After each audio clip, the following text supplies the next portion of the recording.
9 मई को पाकिस्तान ने करीब 1000 मिसाइलों और आर्म्ड ड्रोन्स के भारत पर बहुत बड़ा हमला करने की कोशिश की। ये मिसाइलें भारत के किसी भी हिस्से पर गिरती तो वहां भयंकर तबाही मचती, लेकिन भारत ने आसमान में ही चूर चूर कर दिया। अब वो मोदी साहब ने कहा कि पाकिस्तान ने 1000 मिसाइल लॉन्च कर लिए, हमने वो सारे के सारे रोक लिए। साथ में उन्होंने कह दिया कि जनाब हमने जो वेपन्स जो थे ना वो डिफेंस इंडिया मेड वेपन्स थे। नरेंद्र मोदी ने अपने खिताब में ये दावा भी कर दिया कि अगर भारत पर कोई दहशतगर्द हमला हुआ तो हम अपने तरीके, अपनी शराइत और अपने वक्त पर जवाब देंगे। दूसरा, कोई एटमी ब्लैकमेलिंग काम नहीं करेगी।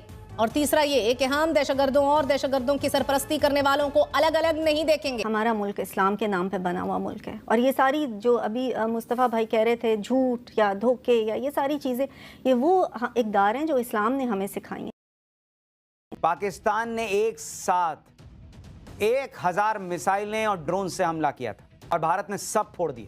पाकिस्तानी कौम दुश्मन है सच्चे आदमी की और काबिल आदमी की। इसीलिए तो देखो सारी वसाइल होने के बावजूद सारी दुनिया में हाथ ऐसे नहीं है बल्कि हाथ ऐसे। बुरा लगा, सच करवा होता है। मोदी ने आज ये भी बोल दिया कि ट्रंप झूठा है।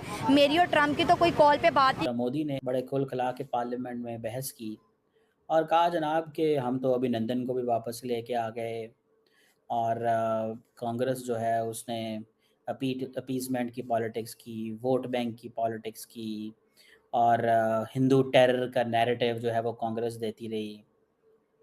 सो मोदी साहब के बेसिकली 2 टारगेट थे, एक इंडियन कांग्रेस और दूसरा पाकिस्तान। और वो कह रहे हैं कि जनाब जो कांग्रेस है वो पाकिस्तान का नैरेटिव बोल रही है। और अब ये चीज़ें जो हैं, ज़ाहिर बात है दैट इज़ वेरी सिग्निफिकेंट कि अगर वो ये कह रहे हैं कि कांग्रेस जो है वो पाकिस्तान का नैरेटिव बोल रही है, तो इट मीन्स कि कांग्रेस जो है वो बात कर रही है जो मतलब अब वो नेहरू को भी मोदी साहब ने रगड़ दिया, सबको ही रगड़ दिया। कोई एक ऐसा बंदा नहीं होगा जिसको मोदी साहब ने नहीं रगड़ा होगा। ठीक है जी। और उन्होंने कहा जी कि इंडिया विल एक्शन करते रहेगा जब तक पाकिस्तान दहशतगर्दी बंद नहीं करेगा। अब जब भी इंडिया के अंदर दहशतगर्दी का वाक़या होगा तो वो कहेंगे हमने पाकिस्तान पे हमला कर देना, और वो कह रहे हैं जी हमने टेरर इन नर्सरीज़ जो हैं वो न्यूट्रलाइज़ कर दी हैं। फिर थोड़े अरसे बाद आएंगे मोदी साहब और कहेंगे नहीं जी कुछ टेरर नर्सरीज रह गई थी। तो ये एक अनएंडिंग साइकिल है जो कि ख़त्म नहीं होना। ये चीज़ बहुत सीरियस है कि ये अब इंडिया समझता है कि हम किस तरह अपना इस नैरेटिव को आगे हमने लेके चलना है। सो मुझे ऐसे लगता है कि ये इंडिया के अंदर एक बहुत बड़ी जंग शुरू हो गई है। क्या इंडियन नमस्कार दोस्तों, क्रिकेट में होगा स्वागत है। दोस्तों, प्रधानमंत्री जो पार्लियामेंट में स्पीच दिए उसको सुनकर पाकिस्तान मीडिया काफ़ी सख्ती में आ गए। दरअसल प्रधानमंत्री मोदी ने कहा है कि जो पाकिस्तान की तरफ से जो भारत पर जो हमला किया गया था उनकी तरफ से जो 1000 मिसाइल और ड्रोन से हमला किया गया था, उन ड्रोन और मिसाइल को भारत ने नेस्तनाबूद कर दिया। यानी भारत के जो स्वदेशी एयर डिफेंस सिस्टम यानी आकाश एयर डिफेंस सिस्टम और बराक 8 और S-400 एयर डिफेंस सिस्टम ने उनको नेस्तनाबूद कर दिया। और जो ट्रम्प बार बार ये कह रहे थे कि हमने सीज फायर करवाया, हर में सीज फायर करवाया, इसमें ट्रम्प का कोई रोल नहीं था। यानी प्रधानमंत्री ने अमेरिका को मुँह तोड़ा जवाब दिया। यानी ट्रम्प को ये कहा है कि ट्रम्प ने इसमें कोई रोल नहीं निभाया। यानी पाकिस्तान की डीजीएमओ की तरफ से कॉल आया था कि सीज फायर कर दिया जाए। यानी पाकिस्तान गिड़गिड़ाने लगा था कि भारत के सामने कि हमें माफ़ कर दो, यानी सीज फायर कर दो। इसके बाद ही भारत ने सीज फायर किया था। यानी इसमें ट्रम्प का कोई रोल नहीं था। अभी सब जानकर पाकिस्तानी मीडिया वाले काफ़ी चीखें निकल रहे हैं और ये चर्चा कर रहे हैं कि मोदी कितना पावरफुल हो गए हैं। यानी भारत के सामने हमने सरेंडर किया था। तो जानते हैं उनका रिएक्शन अब वो क्या कर रहे हैं। लेट्स गेट स्टार्टेड, करते हैं वीडियो स्टार्ट और लेते हैं इनके मज़े। पार्लियामेंट क्या इंडियन ऑपोजिशन और गवर्नमेंट इसको हल कर पाएगी कि नहीं कर पाएगी। मिसाल के तौर पे जब आज अमित शाह साहब ने ये कहा, मैं माननीय अध्यक्ष जी, कल ऑपरेशन महादेव में सुलेमान उर्फे फैजल जट, अफगान और जिब्रान 3 आतंकवादी सेना, सीआरपीएफ और जम्मू कश्मीर पुलिस के संयुक्त अभियान में ऑपरेशन महादेव में मारे गए।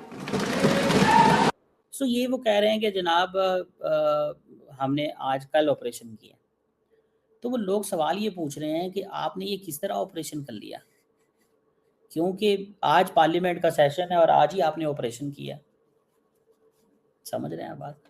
तो ये चीज़ें हैं जो बड़ी इंपॉर्टेंट हैं। अब फॉर एग्जांपल मोदी साहब कह रहे हैं जी कि उन्होंने कहा जी कि पानी नहीं बहेगा अब पाकिस्तान, इंडिया जो है वो सिर्फ 20% वाटर लेता है इंडस वाटर ट्रीटी का और बाकी पाकिस्तान को चला जाता है। ठीक है जी। अब वो कहते हैं जी कि ये जो इंडस का वाटर है ये पंजाब एंड जम्मू एंड कश्मीर और बाकी जगहों पे जाता है, और इंडस वाटर ट्रीटी जो थी दैट वाज अ ब्लेंडर। हमने उस ट्रीटी को अबेंस में डाल दिया। Blood and water can not flow together. So ये वहाँ पे रूलिंग पार्टी तो ये फैसला कर रही है, लेकिन that is somehow to understand. ये कोई इतना आसान काम नहीं है, ये चीज़ें मैनेज करना ये कोई इतना आसान काम नहीं है। अब वो मोदी साहब ने कहा कि पाकिस्तान ने 1000 मिसाइल लॉन्च कर लिए, हमने वो सारे के सारे रोक लिए। साथ में उन्होंने कह दिया कि जनाब हमने जो वेपन्स जो थे ना वो डिफेंस इंडिया मेड वेपन्स थे, मतलब S-400 तो इंडियन मेड नहीं था। तो ये भी डिस्कशन वहाँ पे हुई। तो ये इंडिया के अंदर अब बहुत बड़े पैमाने पे इंडिया की अपोजिशन को भी बहुत टॉपिक मिल गए हैं। जिस चीज़ को नरेंद्र मोदी जो क्या नाम था उसका, राहुल गांधी ने जिस चीज़ को हाईलाइट किया वो उसने कहा कि भाई तुम फ़ौज को अपनी सियासत के लिए इस्तेमाल कर रहे हैं। और ये जो ट्रम्प 29 दफ़ा कह चुके हैं कि मैंने सीज़ फायर कराया है, क्योंकि इंडियन गवर्नमेंट नहीं मानती। वो कहते हैं नहीं इन्होंने कोई सीज़ फायर नहीं कराया। वो कह रहे हैं हमने किसी ने कोई सीज़ फायर नहीं कराया। सो मुझे ने पाकिस्तान आर्मी का कचरा निकला हुआ है। ऑपरेशन सिंदूर ने पाकिस्तान आर्मी का कचूमर निकाल दिया। पाकिस्तान के 93,000 फौजी हमारे पास बंदी थे। पाकिस्तान का हजारों वर्ग किलोमीटर एरिया हमारी सेना ने कब्जा किया था। थोड़ी सी समझ होती तो पीओके वापस लेने का निर्णय हो सकता। मोदी ने कहा कि ना ऑपरेशन सिंदूर जारी है, लेकिन अभी तक ये नहीं बताया कि पहलगाम के अंदर जो कुछ हुआ था वो किसने किया था। वो जो परपेट्रेटर्स थे, वो जो दहशतगर्द थे, वो किधर गए। और इसके बाद जो इन्होंने झूठ बोला, उस झूठ ने इनका बेड़ा गर्क कर दिया है। अंदर खाने आर्मी को तो पता ही है ना कि क्या हुआ था। एक नहीं मारा, आज बेशुमार लोगों को मार दिया गया है। 3-4 लोगों की बॉडीज तो अब तस्वीरों के जरिए जाहिर हो चुकी हैं। जो ऑपरेशन है इसमें बहुत सारे इलाके हैं जहां पे कर्फ्यू नाफिज कर दिया गया है, लेकिन ये बच्चा जिस इलाके में शहीद हुआ यहाँ पे कर्फ्यू नाफिज नहीं किया गया था। तो नरेंद्र मोदी की जो हुकूमत है वो कांग्रेस से बेस्ट है। अच्छा।